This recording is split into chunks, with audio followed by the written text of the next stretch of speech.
maa ngi tudd El Hadj sant Gueye nekk chauffeur. waaw melokaan bi maire war a am pour jiite goxam avant tout war naa xam fi mu bëgg a jiite nit ñi li ñuy dund ak dëkk bi ak maanaam environnement boobu mu bëgg a jiite nu mu mel di xam nit ñi seen i jàngat seen i tawat di moins xam li ma la li ñuy dund moom tamit mu nekk nit koo xam ni toujours nit ñi dañuy gis exemple bu baax si moom avant tout moom mooy joxe le bon exemple nekk nit ku jub nit ku normal nit koo xam ne vraiment day bëgg ñi nga xam ne ñoom la bëgg a jiite avant tout loolu mooy priorité. parce que nit ki boo ko bëggul mënoo koo jiite nit ki bu jubul mënut a jiite nit ki bu xamul tawatu waa ville ba mu bëgg a jiite du leen mën a jiite pour nga jiite ay nit nag pour nekk maire il faut que nga xam waa dëkk ba lan mooy seen tawat dëkk ba lan mooy problème bi nga xam li fa bon ak li fa baax pour en cas boo nekkee maire nga xam ni lii kat mooy sa devoir avant tout moom nga war a def. parce que maire ñi ngi ko soxla tali yi di set maire ñi ngi ko soxla lamp yi di tàkk maire ñi ngi ko soxla pour en cas de inondation maire ñi ngi ko soxla pour bu nit ñi amee tawat ñi nga xam ni seen loxo jotul seen ginnaaw pour bu ñu amee ordonnance wala dara mu dimbali la loolu la tax ñuy fal maire waa dëkk bi ñoo koy fal du président du ko fal bokkul comme ay ministre ak affaire yooyu maire waa dëkk ba ñoo koy fal parce que waa dëkk bu ñu la falul doo nekk maire waaw maire moom melokaan boobu la war a am quoi pour mën a jiite dëkk tawat waa dëkk ba dëkk bi ni muy mel tali yi lamp yi mbedd yu lëndëm yi lépp war na ko xam pour mën a nekk maire. man maa ngi tudd Salif Fall. en tout cas ñun fii daal Thiès li ñu fi soxla maire bi ñu fi soxla mooy maire boo xam ne dañuy defal fii lu concret loo xam ne mën nañ ci teg bët maanaam li ñu bëgg mooy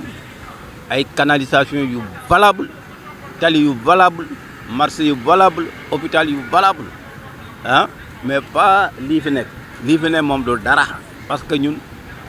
ndox mi bu taayee genn wàllu nit ñaa ngi ci biti lu ñu génn mbedd yi kenn mënu ci jaar ah hôpital yi boo demee pour faju problème la boo hôpital yi yëpp boo fi dem doo gis sax médecin yi doo gis kenn ay benn ngay gis te boo leen gisee doo xam sax lan la. waaw loolu wàllu maire la est-ce que. waaw mais yooyu ñun xamuñu affaire lu maire li ñu jàpp ni maire ñun ci dëkk bi li ñu jàpp luy nekk ci dëkk bi yëpp maire bi moo ko war a occupé affaire mbedd yi budul infrastructure yi yu ngand yi mais yu ndaw yi yëpp moom moo ko war a def voilà yooyu lañ fi soxla nañ ne koo xam ne ni day liggéey toog ci dëkk bi ñu koy gis tànn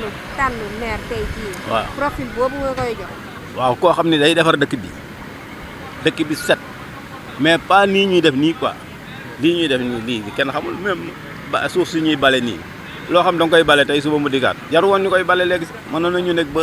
ba taw bi set ñu di ko ñëw bale mais ñi ñuy bale par jour kenn xamul ñaata la lu ñu bale tey suba mu ñëwaat bu tawee mu ñëwaat ah yooyu waxuñu ko ñun li ñu bëgg mooy loo xam ne daal na lépp am ndox mi na mat hôpital yi na mat. kon yow daal bu ñu tënkee say kaddu daal melokaanu maire mooy nit kuy jàppale nit. kuy jàppale nit voilà ku jege askan bi di leen jàppale ah taxaw ci seen mbir kooku la ñuy wax maire mais ay maire yoo xam ne doo leen gis wala bala ñu leen gis élection jege si yooyu moom vraiment taxul ñu choisir maire ñun fii quoi Thiès daal li ñu bëgg mooy maire boo xam ni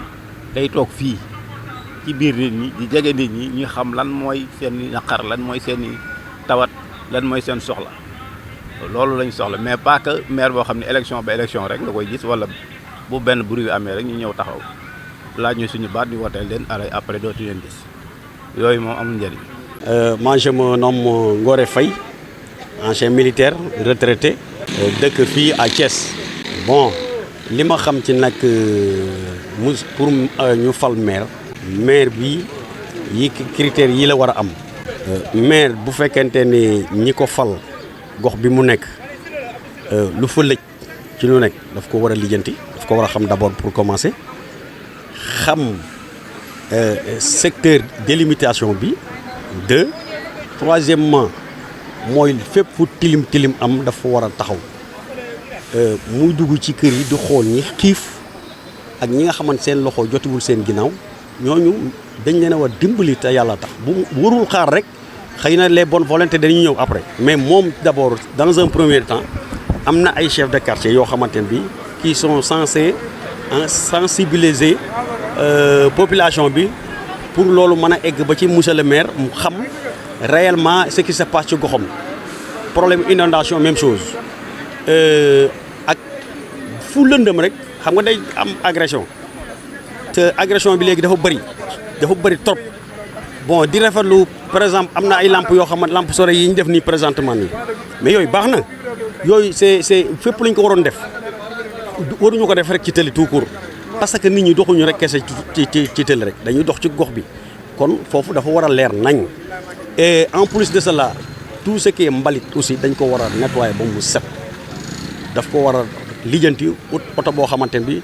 buy chargé tout le temps mbalit mi di ko yóbbu. maanaam maire dafa war a jege askanam. dafa bien sûr mais maire dafa war a jege askanam mais waxuñu maire boo xamante ne bi yow par exemple yaa ngi dëkk Grande Sandi nekk Touba waa Grande Sandi xamuñu la dañ laa fal rek mais yow waa Touba nga gën a amal njariñ parce que doo fi yeewoo. kon askan bi tey bu ñuy fal war nañoo xool ki ñuy fal kan la nit ñi nag fi ñu toll nii dañuy bàyyi ba jaan dem ñu topp ci wati di fëgg ay yet donc ñun lu ñu dal rek ñun la ñoo ko yóbbee suñu bopp ñoo ko yóbbee suñu bopp